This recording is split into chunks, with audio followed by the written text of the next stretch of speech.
fue interesante. Pero una cosa interesante, me pidieron para hablar sobre intercesión. Oración y intercesión. Bueno, una cosa interesante de la intercesión, esa palabra en el Antiguo Testamento ocurre 45 veces, en el Nuevo Testamento ocurre 5 veces. Y es una palabra muy general, no solamente una palabra espiritual. Es una palabra en el Antiguo Testamento que significa arreglar cuentas. Hacer una reunión para arreglar cuentas. Eso es que significa en el Antiguo Testamento, intercesión. En el Nuevo Testamento significa ir a una persona en autoridad y pedir algo a favor de algo o en contra de algo. Por ejemplo, en Lucas 18, la viuda fue al juez injusto y dijo, hazme justicia. Ella estaba intercediendo. Aunque no dice la palabra intercesión, el concepto allá está escondido. Recuerdo los amigos del centurión llegaron a Jesús. Los líderes religiosos dijeron, venga a orar por el centurión porque él es buen hombre. Él merece que ore. Él estaba haciendo intercesión. Llegaron a Jesús, una persona en autoridad, y pidieron que él hiciera algo. Eso es la palabra intercesión. El concepto, ustedes yo creo que ya han escuchado ese concepto.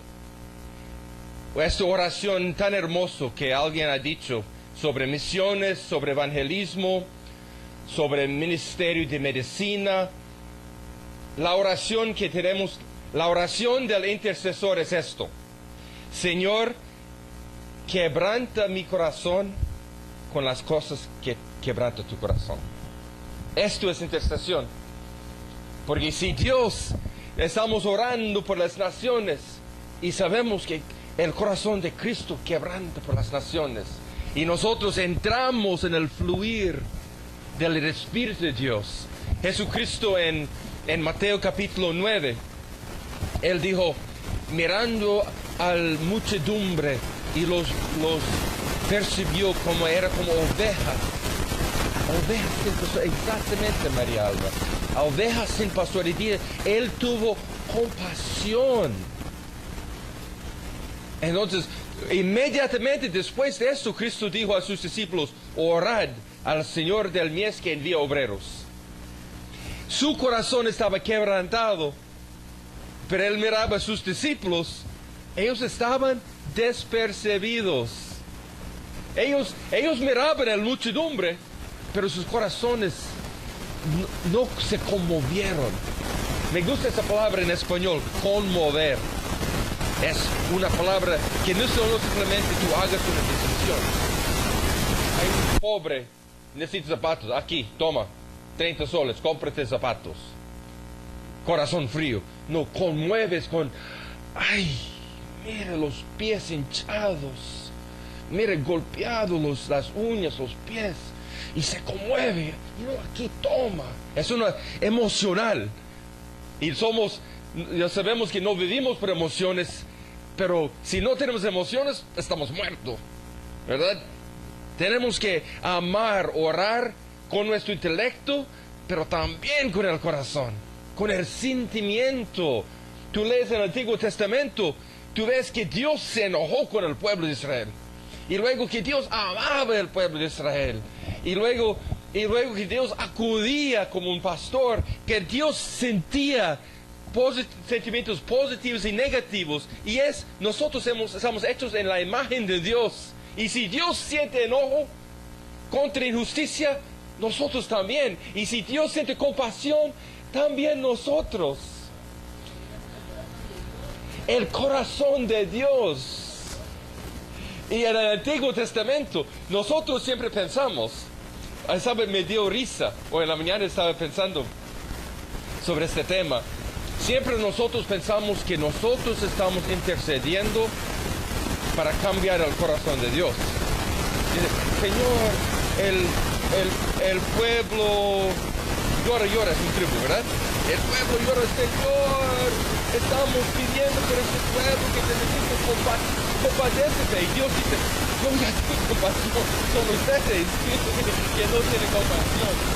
Y el Antiguo Testamento es interesante, estaba pensando, intercesión, Dios hizo intercesión en el Antiguo Testamento con el profeta. Recuerda Jonás. Dios envió a Jonás para predicar. Y ¿cómo se llama el 4 de julio? Fireworks artificiales. Jonás quería ver fuegos artificiales sobre Nínive. Dice, ya voy a predicar, yo ya sé que no van a arrepentir, y voy a sentar allá y voy a ver el show, el escenario, el único, un escenario, 120,000 personas instruidos y él, la única audiencia. El mejor asiento él va a tener. Y luego Dios puso una planta, ¿verdad? Que dio sombra por un día, y luego la planta murió, y él se enojó, y Dios dijo, tú tuviste compasión de esta planta, porque tú no tienes compasión por esta ciudad de 120,000 almas. Dios estaba intercediendo con Jonás para que él se mueva, cambie su corazón. Qué interesante, ¿no? Dios intercede con nosotros y dice, mira esta gente perdida, tenga compasión, hagan algo, intercede.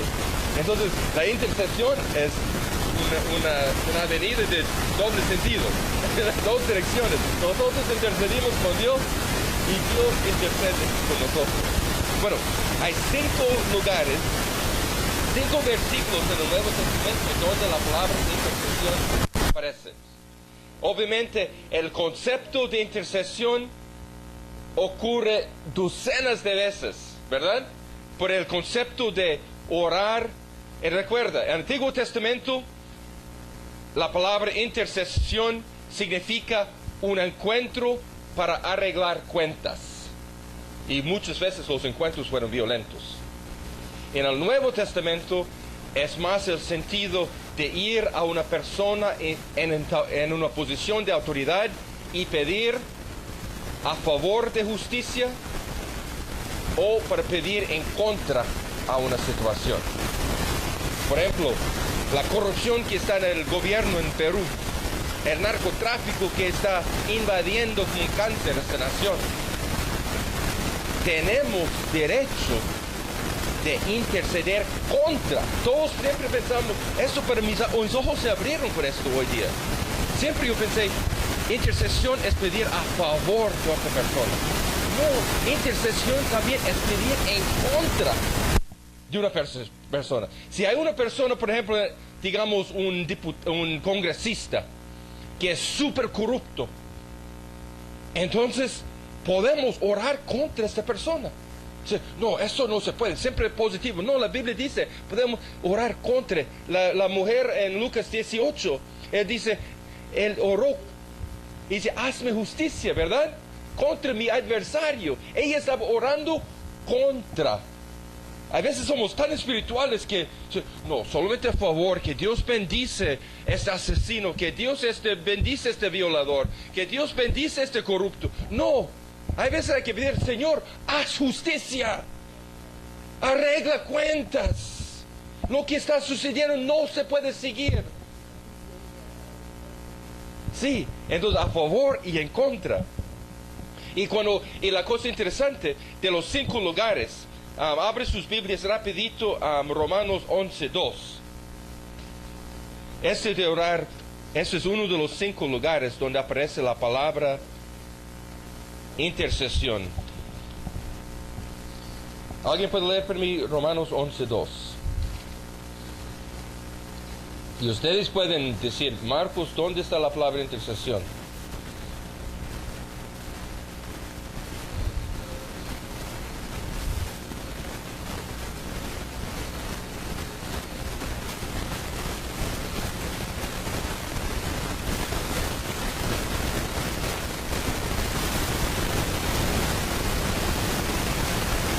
Versículo 4.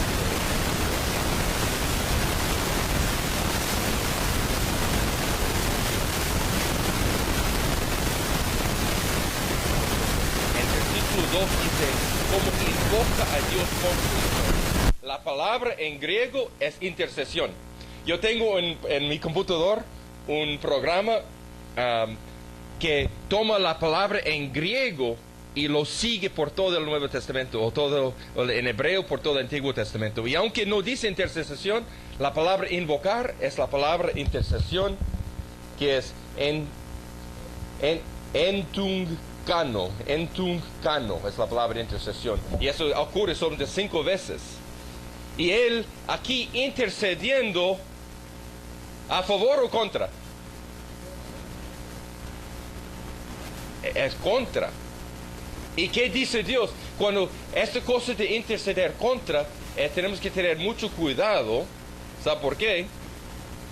Porque podemos acabar haciendo brujería. Este hermano, yo iba a ser el pastor de tal iglesia bautista y el otro pastor robó mi posición. Señor, castígalo. Esto ya es brujería, ¿verdad? Estamos echando maldición sobre una persona y eso no es la voluntad de Dios, que maldecimos a otro siervo de Dios que está predicando. Entonces, cuando vamos a encontrar con Dios para arreglar cosas, Señor, este injusticia pasó. Y Elías está diciendo, Señor, hay una injusticia. Todos están dados cerrando la espalda. Señor, castigo a este pueblo. Espérate. Y ¿quieres que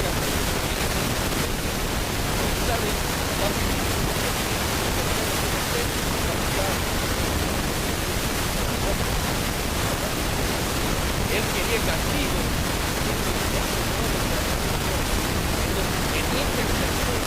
Tenemos que valorar usar estos en la punta y estamos buscando radio a él.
Fue a las 11 de la mañana, yo estaba dormido porque llegué hoy de los Estados Unidos.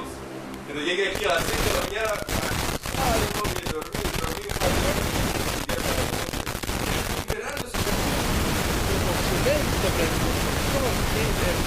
Romanos 2.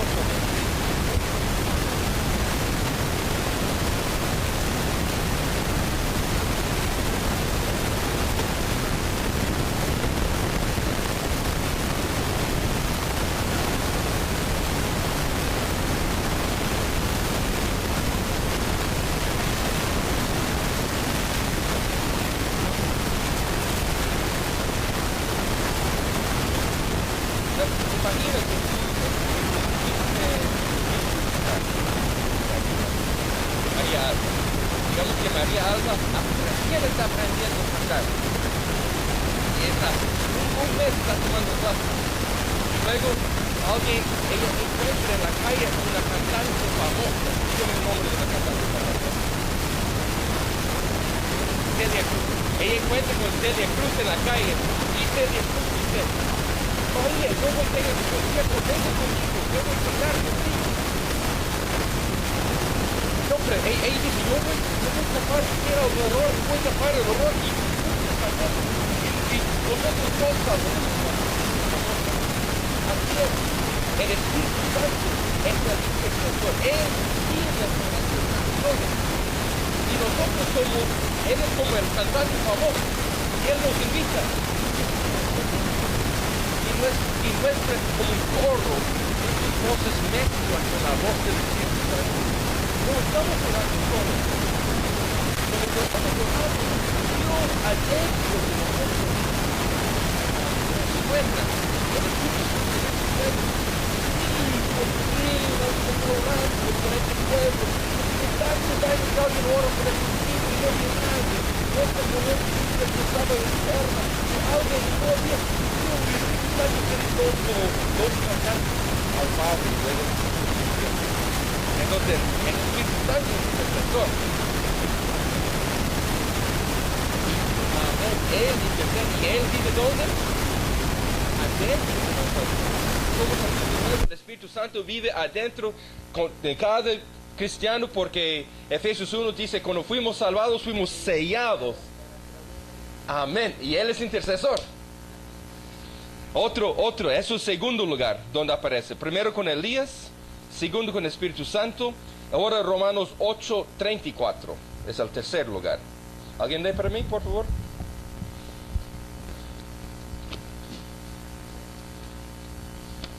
Romanos 8:34. Pastor Morán.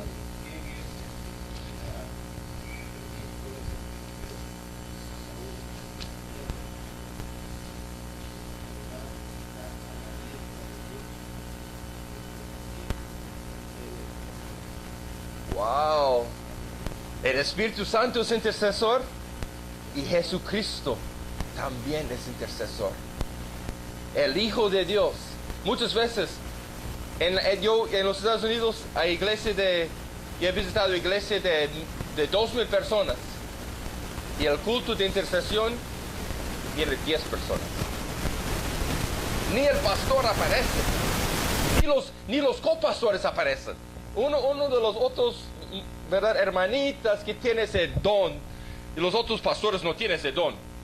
Jesús tiene el don, pero esos pastores no. El pastor de pastores tiene el don de intercesión, pero ninguno de los pastores ni el social de pastores tiene ese don. Qué raro, ¿no? Si el pastor de todas las ovejas tiene el don de intercesión y los otros pastores ni aparecen en sus propios cultos de adoración, de oración, de intercesión. Entonces, Jesús Cristo es intercesor. Y cuando tú intercedes, tú estás compartiendo la tarea que Jesucristo mismo aceptó del Padre. Otro versículo, el cuarto lugar donde aparece la palabra intercesión, Hebreos 7:25. Hermanito atrás, ¿puede leer por nosotros esto? Eliezer. Hebreos 7:25. Y este lugar, hay misterios en este versículo. Este versículo, déjame encontrarlo. Hebreos 7, necesito leer unos versículos antes y unos versículos después. 23 a 25.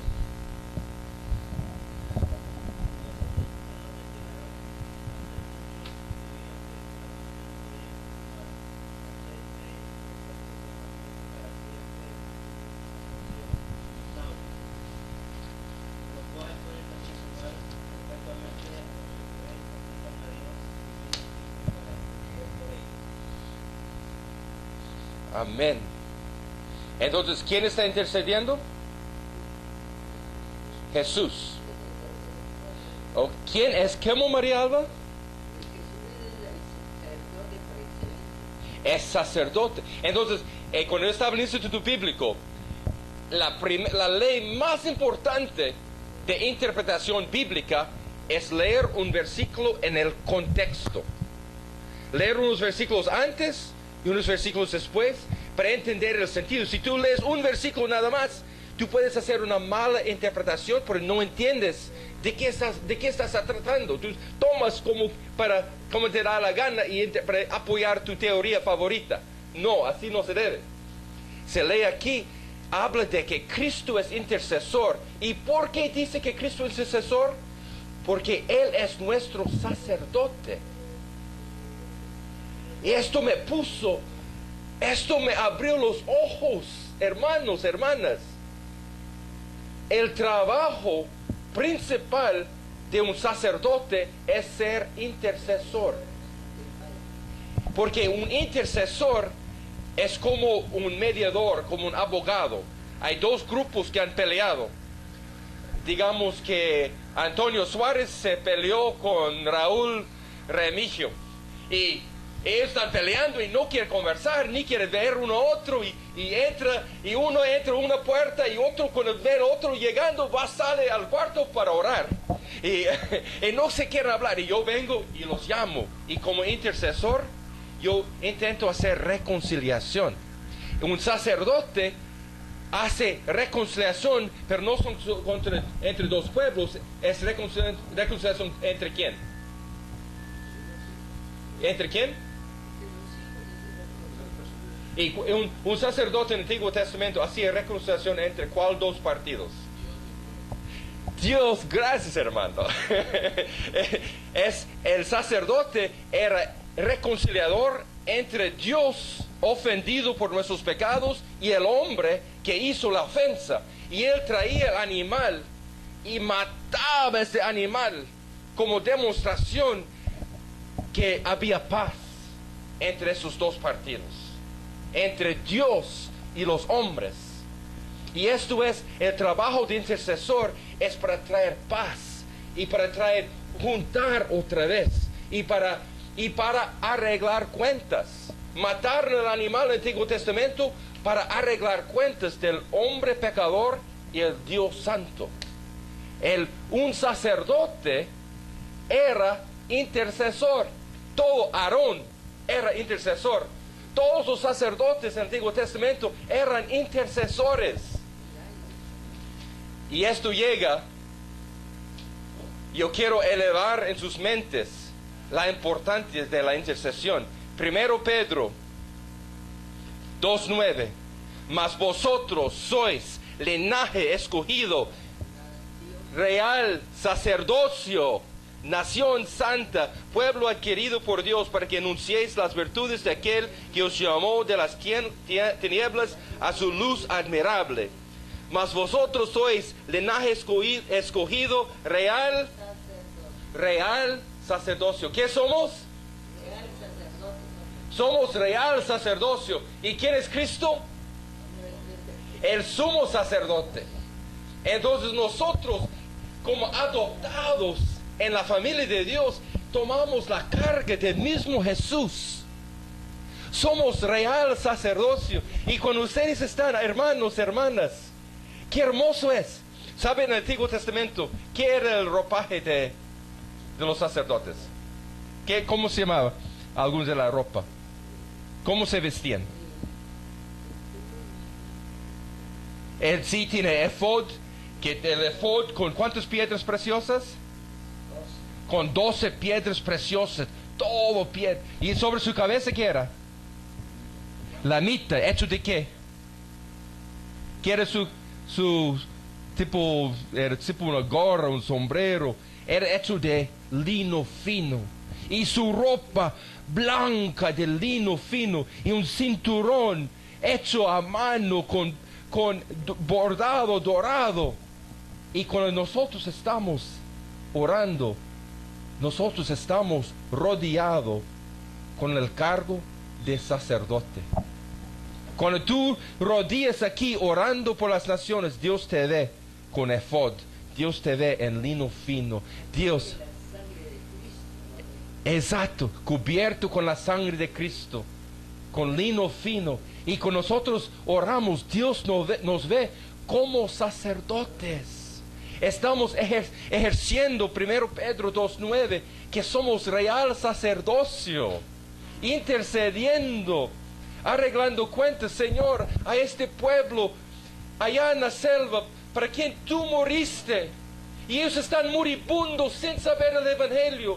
Tú moriste por ellos, pero es una injusticia que nadie les predica, porque ellos tienen derecho de escuchar el Evangelio. No es un privilegio, es un derecho. Cristo ya pagó por su salvación, y si nadie se va, es una injusticia. Y cuando estamos orando, Señor, es injusto que no tenga el Evangelio. Señor, envía a alguien. O si ya está alguien, Señor, y están batallando, Señor, esta pareja nueva que está en Nueva Pucallpa, por ejemplo, ellos están, Señor, promoviendo tu reino. Ellos están tomando un pueblo que tú compraste antes de la fundación de la tierra. Un pueblo para quien tú derramaste tu sangre sobre el Calvario. Y ellos están allá, Señor. Ayúdales. Ellos están en su derecho. Ayúdales, prospéralos. Todo lo que necesitan, Señor, dáselos para ellos. Entonces, qué hermoso que somos sacerdotes. Y siguiendo en las huellas de nuestro Maestro Jesucristo, quien es el sumo sacerdote. Y cuando él era sumo sacerdote, él no mataba un cordero. Él dio su propia vida. Pero también nosotros, recuerde en Mateo 9, Cristo dijo, orad que el Señor del mies envía obreros. ¿Y qué pasó en Mateo 10? En Mateo 9, él dijo, orad que Dios envía obreros. ¿Y qué pasa en Mateo 10? ¿Qué pasó? En Mateo 10, él envió a los discípulos, ¿verdad? Él envió. En Mateo 9, él dice, orad al Señor de la mies. En Mateo 10, él dijo, gracias por orar, ahora vayan.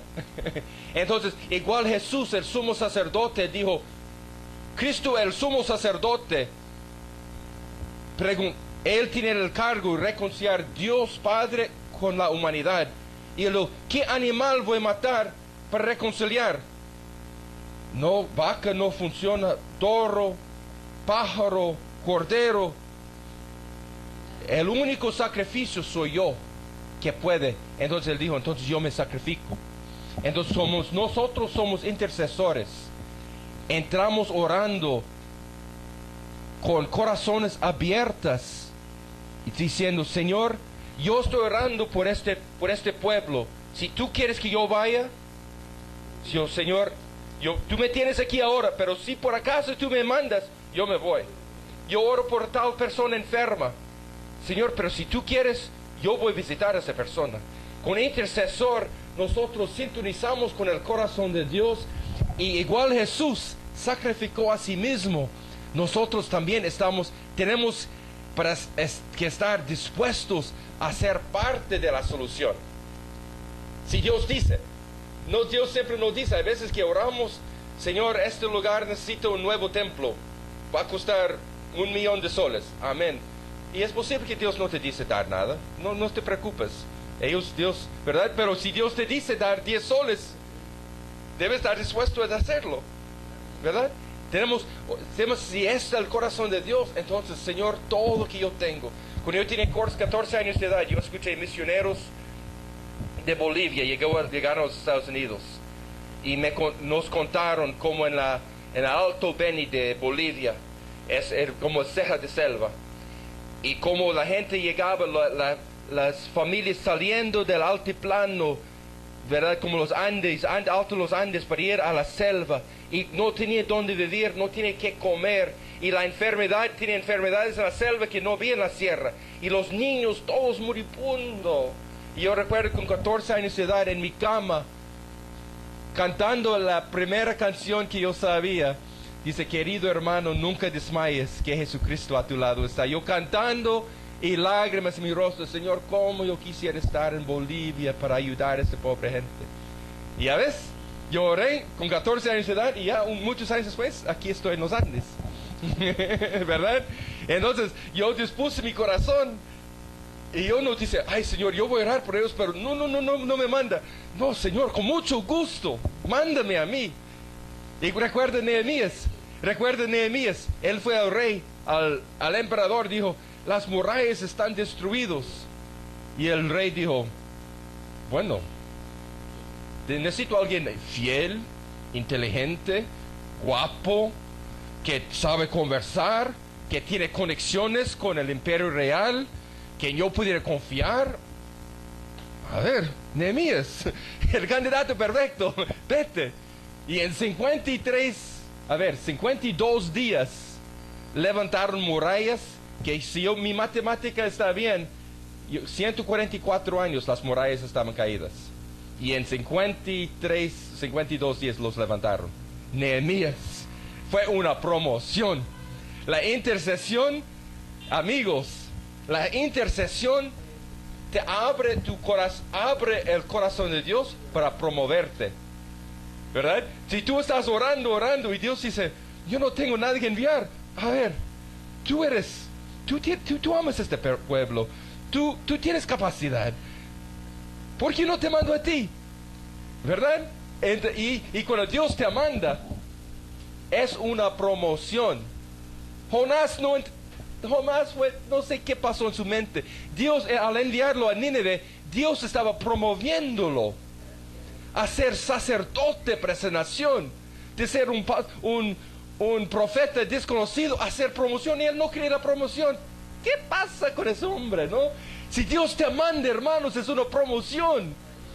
Y toda promoción tiene más responsabilidad.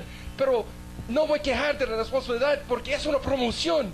Y cuando hay promoción, obviamente hay más responsabilidad. Obviamente hay más estrés. Obviamente hay más crítica. Pero ¿qué importa? Yo ya subí de rango. Ya, si tú eres militar, ya te pusieron nuevo rango en tu camisa, ¿verdad? Así es, la intercesión, cuando tú te sintonizas con el corazón de Dios, abre la posibilidad que Dios te promueve y que tú seas enviado. La palabra ángel, ¿qué significa ángel?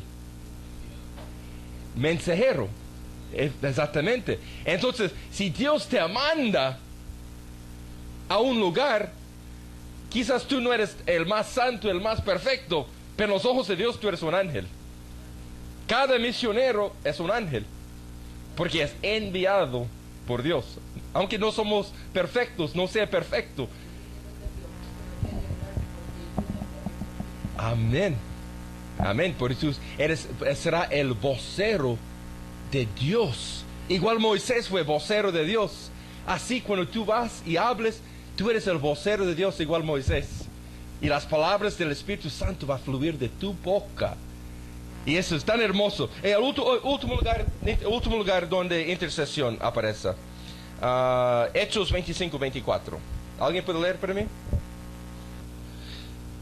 Entonces Festo, hablando de el rey Festo, dijo: Rey Agripa y todos los varones que estáis aquí juntos con nosotros, aquí tenéis a este hombre, hablando de Pablo, respecto del cual toda la multitud de los judíos me ha demandado, recuerda esa palabra, me ha demandado en Jerusalén, y aquí dando voces que no debe vivir más.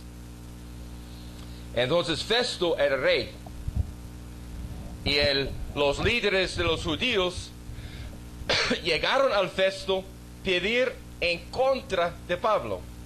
La palabra demandar aquí es interceder. Entonces aquí es una ilustración que intercesión es ir a una persona en autoridad y pedir a favor de alguien o pedir en contra. Igual el pueblo, los judíos religiosos malos, fueron a rey Festo, una persona de autoridad. Así nosotros, como cristianos, nosotros como intercesores, vamos a Dios Padre. Él es el juez, Él es el rey. Dice: Dios, tú tienes autoridad que pasa en Argelia. Tú tienes autoridad que pasa en India. Tú tienes autoridad que pasa en la presidencia del Perú. Tú tienes autoridad. Y yo voy a la cabeza: Señor, aquí está un problema. Tú tienes que arreglarlo. Está mal. Tienes que arreglarlo. Igual el pueblo de Israel fue a Festo y dije: Pablo está mal. Castígalo. Entonces nosotros le vamos a Dios y dice: Dios, aquí está una situación y una injusticia. Corrige esa injusticia. Yo soy tu pueblo. Tengo derecho de vivir en un imperio justo. Es mi derecho. Como ciudadano del reino de Dios, yo tengo derecho de vivir en un imperio justo. Señor Dios, aquí hay injusticia. y según tu palabra, tienes que corregirlo y demandar. Y si nuestra petición tiene sustentación, Dios tiene que obrar a nuestro favor. Entonces nosotros oramos como un abogado va a un juez. Si hay un delincuente que robó, digamos, 10 millones de soles y mató cuántas personas, y su abogado dice, no, 3 años en el cárcel es suficiente. Dice, no, aquí la ley, por tantos millones, la ley demanda tantos años, y por cada asesino demanda. Aquí al juez, tú tienes que hacerlo. Aquí está escrito la justicia. Entonces, cuando nosotros hacemos intercesión, estamos yendo al rey, al juez, y dice, haz justicia. Tu palabra dice, tú tienes que cumplir, Dios. Con todo respeto, Señor, tú tienes que cumplirlo. Y si yo necesito hacer algo, yo voy a hacer mi parte. Pero, Señor, está en tus manos. Y yo te mando. Igual la mujer en Lucas 18 con su adversario que fue el juez. Y Dios dice, por si acaso, si un juez injusto escucha a esta mujercita, por si acaso Dios no va a escuchar sus propios hijos. Por favor, Dios va a escucharnos. Demanda a Dios y les prometo, hermanos, habrá resultados. Pero hay que pedir en fe. Sabiendo tus derechos, cuando tú sabes tus derechos, tú puedes pedir en fe. Si tú no sabes tus derechos, tú vas a estar titubeando. Ay, Señor, yo quiero pedir esto, pero no sé si yo tengo derecho. No, sepa tus derechos, igual un abogado. Aquí está escrito, mi derecho, por favor. Palabra es ley. Amén, gracias. Entonces hay 5 lugares donde la palabra entuncano, intercesión aparece en el Nuevo Testamento. Intercesión, ir a un superior y pedir a favor o en contra a una situación para arreglar cuentas. Que Dios les bendiga, hermanos.